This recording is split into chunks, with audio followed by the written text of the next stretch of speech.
Hello my friends, in today's video on Grainificent, I will be showing you how to load film into an old Zorki S film camera. Now this will be a very identical process to the first Leica cameras, I, II, and III, because of course Zorki S is a copy of the Leica III camera, film camera. So of course, you open it up when you have the camera facing you. On the right side there's a screw lever here. Of course it won't be the other way around, so you'll find it yourself. On the opposite side you got your hole to mount it on a tripod or something. Of course it's a little weird to have the tripod mounted on here and the camera sticking away sideways instead of mounting it here, but there's no room to mount it over here. This hole is for the film spool, as you will see. So you turn it counterclockwise and you open the bottom, and as you see here, the tripod mount actually sticks up in here and goes into the pickup spool actually. So just like that. And the Zorki cameras don't have a description anywhere here that you should pre-cut your film leader so it could go in easily, like you could see on the Leica series film cameras. You can find how to load film in the M series in another video. Here you have a diagram. Of course in the M series you don't need to pre-cut it because you have an opening back. On the Zorki you can't open the back to load the film easier, so you have to pre-cut it. So if you just try loading in film, mine is ended like this because it's hand-loaded film and already used roll, so this is just a test roll. If you would load it like this with the full width, it will get jammed in there and it will not advance, and you can destroy the film or break something inside if you try to force it. So the best thing to do is pre-cut the film leader. So you take out this spool so you know which side of the film to pre-cut, so you're sure, with both sides facing down with those tips, because here it's flat, here you got those tips with both sides facing down. You find the film pickup lip over here. As you see, it's only a one-sided lip. This side on top needs to be cut off, the opposite side of the pickup lip. So the amount to cut it off, it will be about the length of the camera to the pickup spool, plus a smooch more, just in case. So for this procedure, you need scissors, and the way you cut the film, you just cut it in half, just like that. And make it as round as possible as you could. You could take it out a little bit more. It's always better to do more than not enough. Make it a rounded end, something like this, as round as you can do. Something approximately like this. Of course, this is old photos that didn't come out, so I'm not worried about the photos. This is old film, but don't matter about that. So now what we do, with both tips facing upwards, because that's how it's going to be easier to load. With both tips facing upwards, we take the end of the film and we squeeze it under the slip over here. Of course, it's going to be a little bit hard to do it because it's going to have to hold on to the film very hard, so it won't be a very easy task, but you don't have to worry about that. Just squeeze it in under there.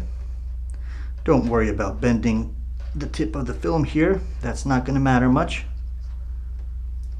There. And if it holds on tight, of course when you pull it too hard it will come out, but if it's tight enough that it can hold on to the whole roll, it should be tight enough.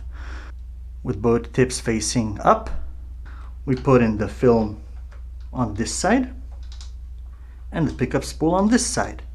If you have any film that's a little bit too much, you can roll it into the canister using here this spool. Of course, it needs to roll in the spool first from the inside, so it's going to take a while, but there we go. And now we just slide the film in there, just like that. Make sure it gets in completely in there. You can see the sprockets inside here a little bit, the white ones over here. Make sure that the film is over them. These sprockets aren't the problem. The problem is always the opposite side sprockets, the ones deep in here, that when you don't have the film pre-cut, it doesn't want to go on top of those sprockets. It keeps on lock jamming behind them. So that's why you need to put on a large leader, so it can wind up some film here before the top of the film goes over there. That evens out the whole film. So now, to lock it, you got this round bolt over here and the tip of that. You put it behind this and you close it just like that. And to lock it, it's clockwise now when you're holding it on the bottom here, and close it. When you load your film, of course, remember to set this back counterclockwise so it's up. And now to wind the film, you wind it according to this arrow up here, or if you don't got the arrow because it's wiped off, already scratched off, with the lens facing forward, you just turn it clockwise.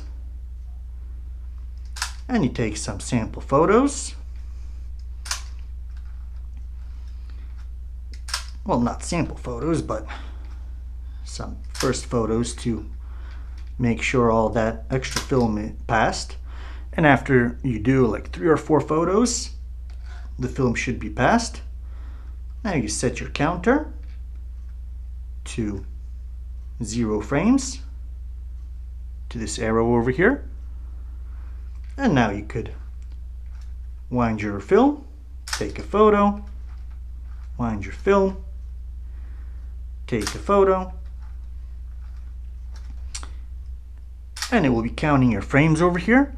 And on the opposite side, after taking a few photos, the test photos, and start rolling on, you will see that this knob starts turning as you wind it as well.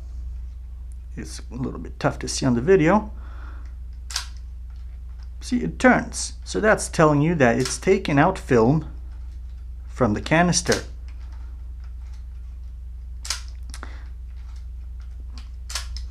So after, of course, you got to take this off to take the photos, but we're just testing it for now. When you've reached your film limit and it doesn't want to load anymore, to rewind the film back into its spool, into its cartridge, what you will have to do is pick this up just like that. You have to turn this little thing clockwise to release the film after you raise this. So while turning it, you'll notice that it gets in deeper.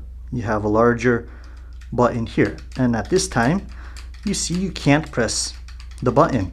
And of course, as troubleshooting, when you load film and you can't release the shutter and this keeps turning and turning and turning and turning, that means you advanced a little bit too far, because this release lever, the release button here to release the film, isn't unlocked.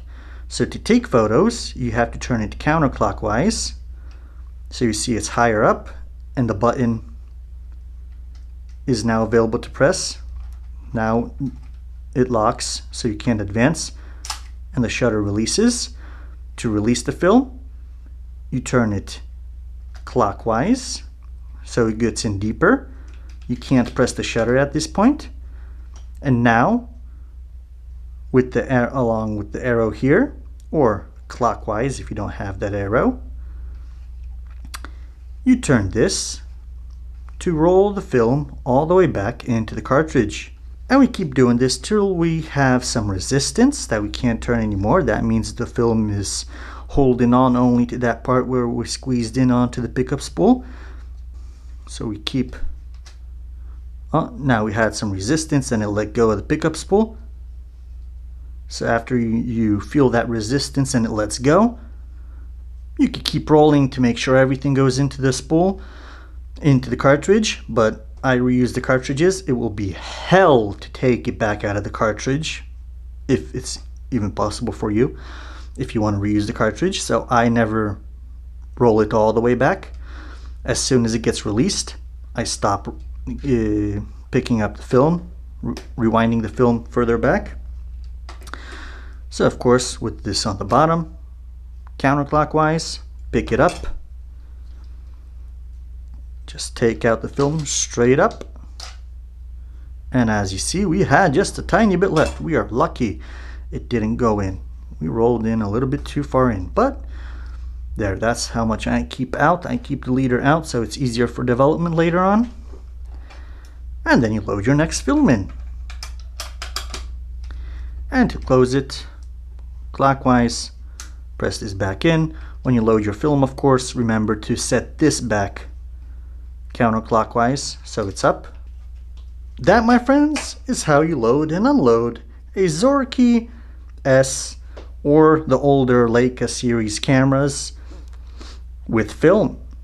So if you like this video, leave a like, it helps the channel, and please remember to subscribe to see more videos film related, darkroom, film, development, and all that. So see you in the next videos, and take care, my friends.